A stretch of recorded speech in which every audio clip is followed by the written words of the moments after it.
नमस्कार दोस्तों, एक नई लर्निंग के साथ हाजिर हूँ और आज की इस लर्निंग में हम लोग जानने की कोशिश करेंगे कि बिजनेस और बिजनेस के मॉडल के साथ साथ स्टॉक मार्केट की कैसा रिएक्शंस है, कैसा पोटेंशियल क्रिएट करती है, क्या ये बिजनेस मॉडल आगे चल कर के बेटर रिटर्न क्रिएट कर पाएगी।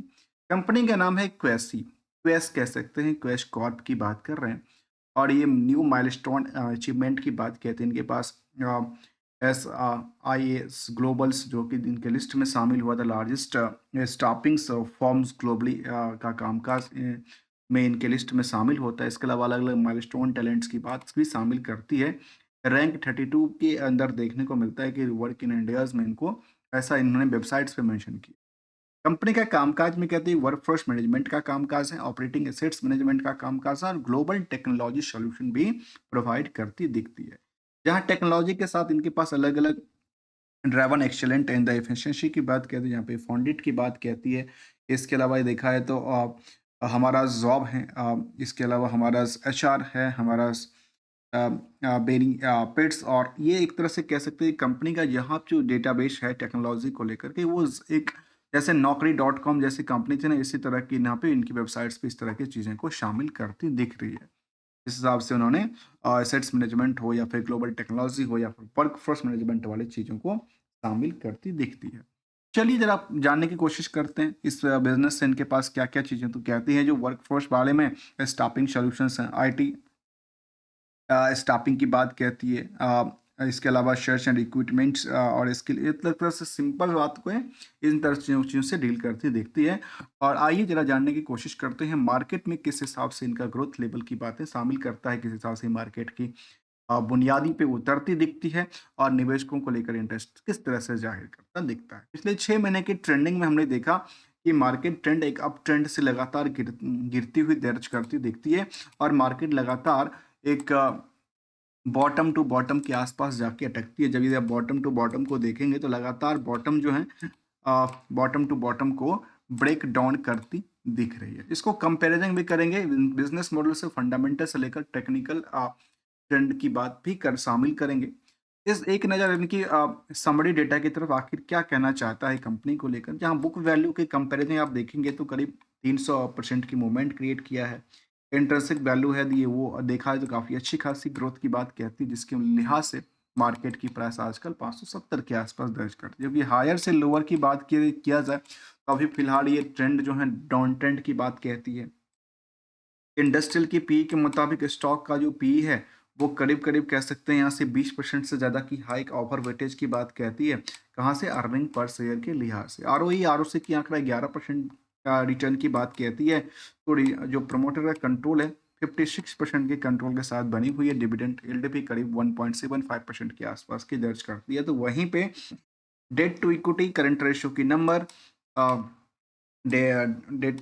सेल्स वर्सेस डेटर्स और प्रॉफिट वर्सेस आउटस्टैंडिंग जो प्रॉफिट वर्सेस आउटस्टैंडिंग का पार्ट है, ये यदि सितंबर तक का डेटाबेस होगा तब तो सटीक बैठता है। यदि दिसंबर का डेटाबेस होगा इन सभी चारों पॉइंट को काटने की जरूरत पड़ेगी। और ओवरऑल बिजनेस मॉडल की लिहाज से देखा जाए तो कंपनी का जो 2% की सेविंग करते हैं, जिसमें कि रेवेन्यू और अदर्स ऑफ इनकम को मैच यदि इंक्लूड कर दिया जाए और नेट प्रॉफिट की पार्ट को देखा जाए तो वो नंबर हमारे सामने दर्ज कर। यदि कंपनी के बारे में कहते हैं कि leading business services providing the leverage of the extensive domains knowledge and the futures ready की बात करते हैं यहाँ पे digital platform to drive the client productivities through the outsourcing solutions के तौर पे कंपनी का कामकाज करती देखिए। इसके अलावा इनके पास यदि आप कुछ और पार्टों को जानने की कोशिश करें तो शायद यहाँ पे हम डेटाबेस को देखें, ईयर एंड ईयर बेसिस की जो फाइनेंशियल ट्रेंड है वो फाइनेंशियल ट्रेंड क्या सा आंकड़ा देती है। देखिए इसके हिसाब से 2020 से लेकर 24 तक जो रहा है लगातार बढ़ती जाती है। जहाँ पे 24 में कंपेरिजन यदि आप उसको 23 से करेंगे तो अल्टीमेटली सेल्स में 11% से लेकर के नेट इनकम सोर्स में करीब 23% तक की वृद्धि दर्ज करती है। और उसी लिहाज से आप इनकी स्टॉक परफॉर्मेंस को पिछले 5 सालों की ग्राफ लेवल पे देखते हैं तो हम इनकी ग्राफ लेवल में एक लगातार कंसोलिडेट होती नजर आई थी। जिस हिसाब से वहाँ पे था उस हिसाब से यहाँ पे परफॉर्मेंस लेवल नहीं दर्ज करती है। लेकिन मार्केट दोबारा कंसोलिडेट करके आगे चलने की कोशिश किया तो मार्केट दोबारा रिसेशन की तरफ गिरती नजर आई। उसी लिहाज से आप देखेंगे क्वार्टरली डेटाबेस तो यहाँ पे भी सामने इनका सस्टेनेबिलिटी की बात शामिल करता है, जहाँ पे करीब 9% से लेकर के करीब 28% तक की दिशा दिखाती है, जो कि किसके नंबर से बेसिस पे है? ये है YoY के नंबर पे बेसिस पे, जहाँ पे इसके लिहाज से यदि आप इसको भी कंपेयर करने की कोशिश करेंगे, तो हमने उसके लिए भी कैलकुलेटेड डेटा कैलकुलेट करके रखा है, और वो ये कहता है कि यहाँ पे जब पीयर से आप कंपेयर करेंगे, तो हमने इनको कैप्चर किया, तो ये कहती है कि जो इनका सेल्स परसेंटेज रहा करीब 1% से लेकर के करीब 16% तक की इनकी सस्टेनेबिलिटी की बात शामिल करता है क्यू और क्यू डेटाबेस के अंदर। यदि आप इनकी कुछ और पार्टों को जानने की कोशिश करें, तो लास्ट 12 महीने में करीब 19,900 करोड़ तक की टर्नओवर क्रिएट करती है, जो कि इससे पहले इस तरह के टर्नओवर कहीं कहीं पे भी नहीं दर्ज करती दिखी है। ऑपरेटिंग प्रॉफिट मार्जिन सस्टेन 4% के आसपास करती दिखी है, और इंटरेस्ट के बजाय आप अदर्स ऑफ इनकम को देखेंगे, तो ये काफ़ी बर्डन का सोर्स क्रिएट करती है, तो इसके लेकर के एक बड़ी डिमेरिट की बात दर्ज करती है, क्योंकि कंपनी में इंटरेस्ट काफ़ी ज़्यादा पे आउट करती देखी गई है। इसी नंबर से देखा गया कि कंपनी में जो प्रॉफिटेबिलिटी का परसेंटेज था, सेल्स लगातार बढ़ती नजर आई थी, अप ट्रेंड थी, तो वैसे प्रॉफिटेबिलिटी अप ट्रेंड की बात शामिल करता है। स्टॉक प्राइस सीजीआर 19% तक की रिटर्न की बात कहते हैं, तो रिटर्न ऑन इक्विटी नियरली 11% तक रिटर्न की बात लास्ट 1 ईयर में दर्ज करती दिखती है। यदि रिस्क फैक्टर को जाना जाए, तो करीब 2 महीने का रिस्क फैक्टर था, बैलेंस शीट के मुताबिक देखा है तो करीब 90 करोड़ की कर्ज में कंपनी लगातार पे आउट करती देखी है, और कंपनी में जो फंड था, उस फंड का यूटिलाइजेशन कहाँ पे है, तो कहती है फिक्स एसेट्स हो, वर्किंग प्रोग्रेस हो, या फिर इन्वेस्टमेंट और अदर एसेट्स के अंदर इनको नंबर को दर्ज करते दिख रही है।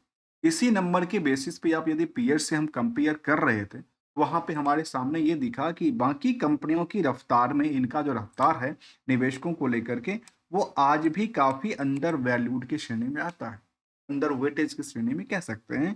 तो जहाँ पे 3Ms इंडिया नावा जैसे कंपनी शामिल हो, तो वहाँ पे इनमें करीब 23x के मुताबिक भीड़ है, जबकि नेट इनकम सोर्स में देखा है तो वो उसी हिसाब से है, क्योंकि मार्केट में भीड़ भी उसी हिसाब से जमती है, जहाँ पे अर्निंग काफी ज्यादा बेटर होता है।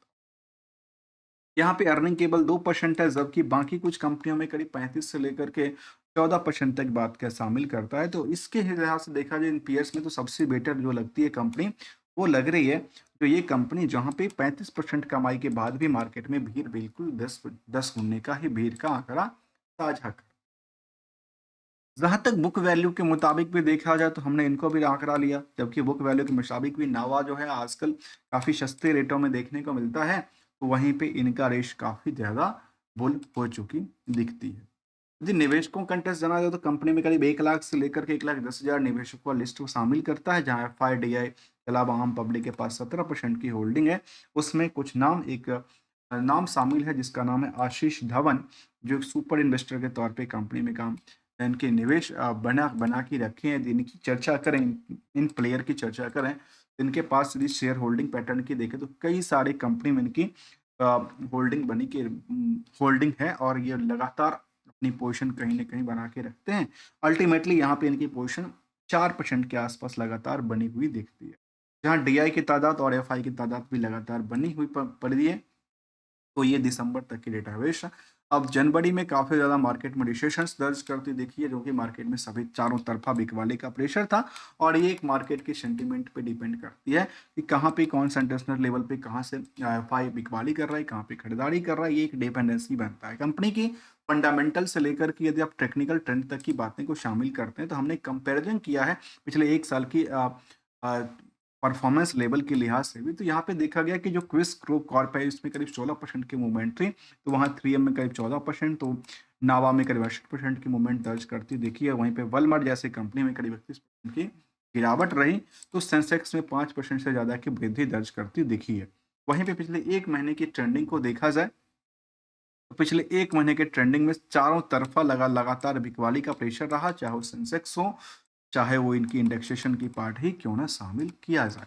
इसके लिहाज से हमने इसको समझने की कोशिश किया, जानने की कोशिश किया।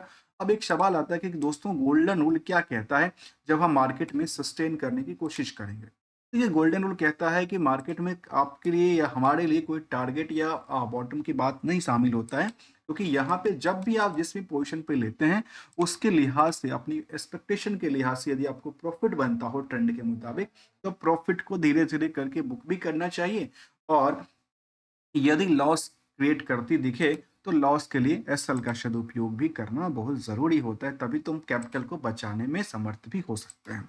दोस्तों, we are not an trader, not an advisors, only as a learner, support for the better learning, understanding and awareness parts only. Click join and subscribe button.